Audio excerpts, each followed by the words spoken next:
Bem, poética vem do verbo grego mesmo, poiein, que significa fazer algo. E fazer é diferente de agir, né, de alguém. Porque, né, e nós já vimos nisso, quando eu faço algo, eu tenho um fruto que é externo a mim, enquanto as minhas ações elas são mais internas. Não é? As ações estão mais ligadas diretamente com a ética e a moral, e as fábricas, não é? Aquele que faz, quem faz uma fábrica, faz uma fabricação, daí que vem a palavra fábrica mesmo, não é? Eu tenho algo exterior. Isso está relacionado com aquilo que Aristóteles diria que é poética. E nós vemos que em Aristóteles, principalmente, ele trata de obras literárias, ele não trata exatamente de artes mecânicas ou de dança, qualquer outra coisa assim, ele trata de obras literárias, porque é nessas obras que nós vemos agir da forma mais perfeita possível o ser humano enquanto fazedor de qualquer coisa, enquanto imitador. É isso que Aristóteles nos diz ali, não é? Para fazer é preciso imitar. E a imitação está na base de qualquer arte poética, de qualquer técnica poética. Bem, se nós pensarmos assim, como pode ser que alguém imitar o que para criar o Dom Quixote, certo? Para criar o Hamlet, para criar os noivos do Manzoni, né? Do Vermelho e Negro do Stendhal. Como é que está imitando o que ali nessa situação? Está imitando, poderíamos nós dizer, né? A própria providência divina, está imitando a estrutura inteira do cosmos no seu microcosmos, certo? Está brincando de Deus, por assim dizer, né? Com toda a liberdade do mundo, está imitando, a criatura imitando o seu próprio Criador. E o faz de forma bastante livre. É diferente de agir na matéria imitando a Deus, não é? Mudando o próprio funcionamento da natureza. Isso haverá debates éticos muitíssimo complexos quando um sujeito acaba por, não é, trabalhar por clonagem, por melhoramento genético disso e daquilo. Qual é o limite de todas essas coisas, não é? Como pode que alguém possa interferir na providência divina, né? E realmente isso pertence a um debate ético que não está dentro da poética, certo? Na poética, o que nós temos é a imitação daquele mundo fechado que constitui a obra do autor, que só existe enquanto alguém está lendo. No momento que a obra, que nós fechamos o livro, aquilo acabou, certo? E existe só na mente do próprio leitor. É diferente, não é? É muito diferente. Não, eu vou aqui construir uma barragem e fechar um rio e alagar uma área e tal, porque vou fazer uma hidrelétrica. Isso pode ser bom, pode ser ruim, é discutível. Agora, alguém que vai escrever um livro, isso também pode ser bom ou pode ser ruim. Mas tem uma escala muito menor de interferência, aquilo só fará um bem ou um mal se as pessoas lerem o livro.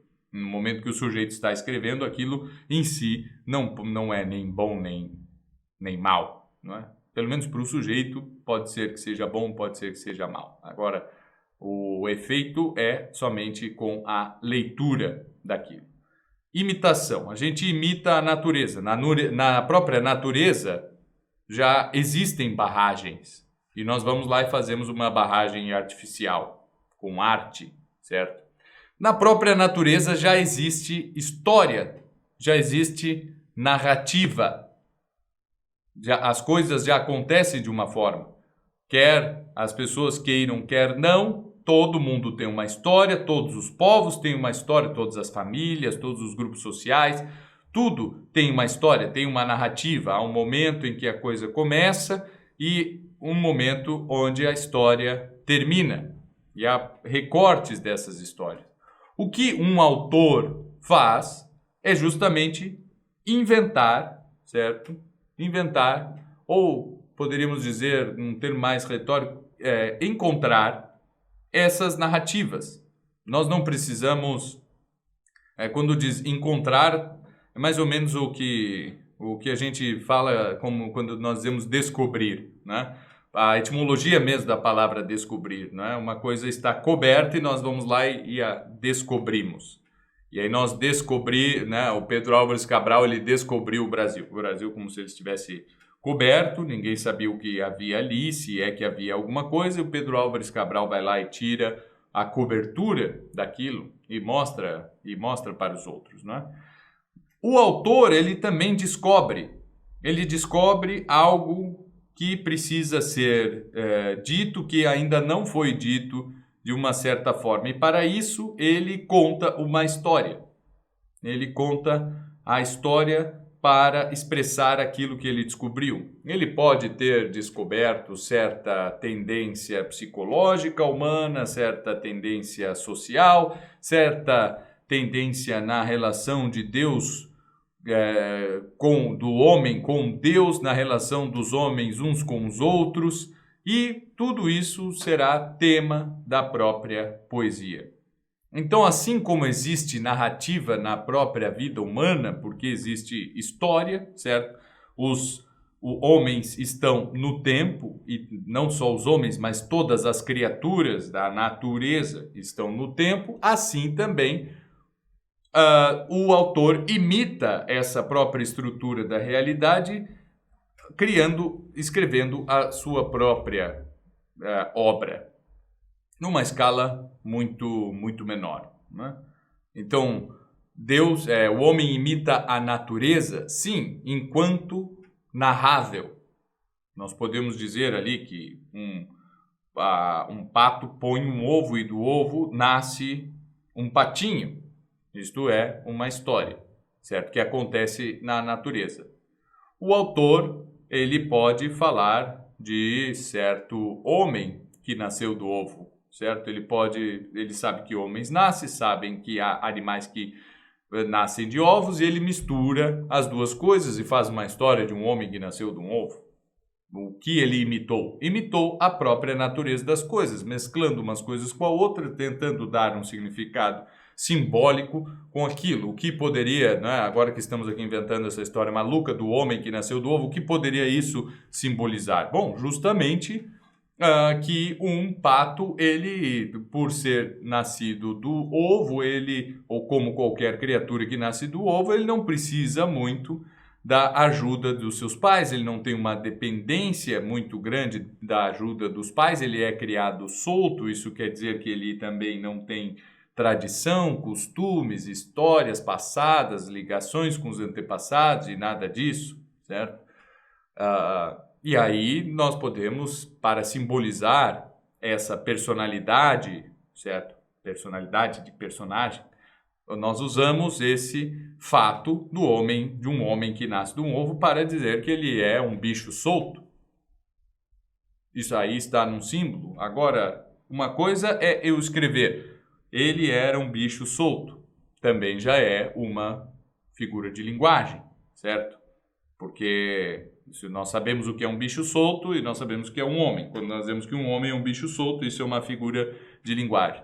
Mas ainda não está bom, né? Dizer simplesmente isso, sujeito, bicho solto. Então nós vamos lá e dizemos que o sujeito, na verdade, nasceu de um ovo.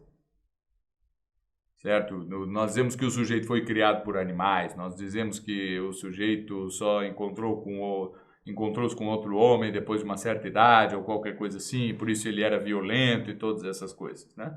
É normal que seja assim.